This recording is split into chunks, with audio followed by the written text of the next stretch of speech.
I'm not putting myself forward here to speak on behalf of you all. I'm standing in for April Laurie, who's a board member of SANST. She was asked to come and talk about the broader, bigger picture for Aboriginal people. So I just wanted to make that clear.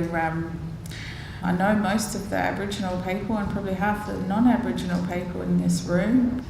I agreed to do this to basically not only my background as ex-commissioner, but involved in a lot of these issues on a daily personal basis. I also paid my respects to the cultural authority of all the Aboriginal people here today, and we share many common experiences, and there are aspects of those experiences that are unique to your country and your cultural knowledge and your standing in your communities, and also unique to the proponents of industry, the companies, their cultures, and the individuals that make up those companies and cultures, and your experiences of them and each other. So by no means do I stand before you speaking for everybody, but I'd like to reflect on some of my own experiences of this industry as a Kugala person, but also as someone who's been trained in the whitefella way and worked very, very intimately in this area. One of the themes that I've heard already this morning, the overarching theme, I would say, is that of trust. And I think from my sense of trust is it's not just about starting the conversation, because we all here, Aboriginal people, can tell you that we go to so many of these things and we share and share and share and talk and talk and talk. And here we are again with an open heart and an open mind and all sorts of ideas that we know we want to share with you. We know we want to use this opportunity to have our experiences heard again, and hope that this time they will gain a little bit more traction than what they did last time. This might be for the government people, your first time at the rodeo. For me, both my mother and father have been chairpersons of Kugala and named applicants in our native title process.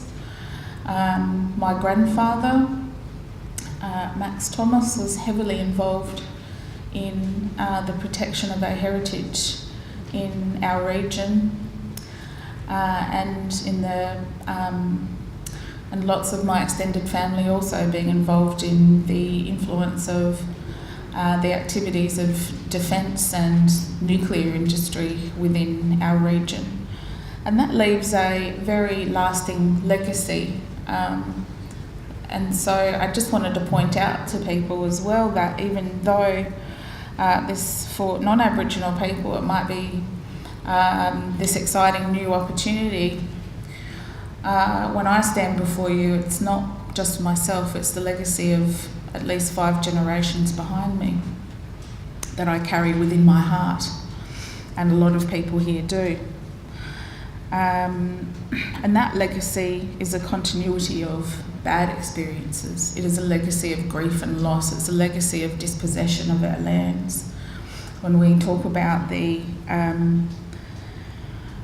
influence of, this is a story I was going to tell you. Someone else said to me this morning, I saw you talk at the Copper Summer, it was really good. When I finished that talk, people come up to me and said, it was so good. And you said, Kugala people, they're highly litigious, they're really shrewd, they really, kick butt. And the mood in the room, all the white fellas, they all went, ha, ha, yeah, they sure do. That's them all right. Oh, sort of like in this kind of ha, ha, ha, but oh God, kind of tone and energy was in the room when I described the hard end of Kugala people defending their country and their heritage. And then I followed it on with, we have, so I was saying, we have a legacy of, we're very litigious and positional. And then I said, and that is not without good cause, given the history of mining and defence activity in our area being the major precipitant of our dispossession of our land. And then I was told, yeah, and then the mood in the room just went really quiet. And they were like, oh, didn't realise. It was like people didn't realise and they felt bad. And I was like, oh, okay. And my mum says to me, when this story was getting retold to her by some non-Aboriginal people that were in the room, says, oh, only you could have done that. Only you could have said it like that because you're good at white fella talk. You've got a law degree. And the way you say it made them listen. The way I would say it would just make them all defensive and feel like they got white guilt. But you say it in a way that makes them understand. And I thought, well, I might have a flash way of saying things for people, but that doesn't change the emotional feeling in my guts every time I hear the names of certain companies that have inflicted such pain in my country and in the souls of my people. And when we talk about nuclear industry and things, the gut-wrenching feeling that I get inside me, that doesn't change. We went through a process with Oz Minerals talking about those. When we talk about legacy issues, I just wanted to be really clear with people about what we mean when we say that. It's not just a word, it's a real thing, it's a feeling inside us. And yes, there's a lot of passion that continues between all parties here. The frustration, and it's also that passion also translates into a sense of frustration in the way that Aboriginal people continue to try to have that experience and that legacy listened to and addressed, not just listened to but addressed. Trust is not just about listening, it's also about actions. It's about doing what you say you'll do. And that's been a really big learning experience for us as Kulgara people with our experience of recent times with Oz Minerals, about not just sitting around and talking, but when someone says to us they're going to do something, we sit back, we say, yeah, that's great, and we sit back and hope that it's true. And then it turns out to be true, and then we come back to the table and do it again. That's how trust is built, not just by talking. And yes, the passion continues. And we do have common interests. We definitely have common interests. That's another theme I've heard today. Common interests for a better future for Australia, a better future for our region, a better future for all of us and our families, Aboriginal and non-Aboriginal, parity for Aboriginal and non-Aboriginal people in our communities, and increased benefits. We share a passion for creating that better future. But where we might converge though is the level of frustration within Aboriginal groups, and perhaps for you who haven't gotten up this morning or don't sit at this table with 5 generations of pain in your heart, where we do. And it might irritate you to hear the same stories over and over again, or the tone in which, or the language in which those stories are shared, but it's frustration and passion and the way that it manifests.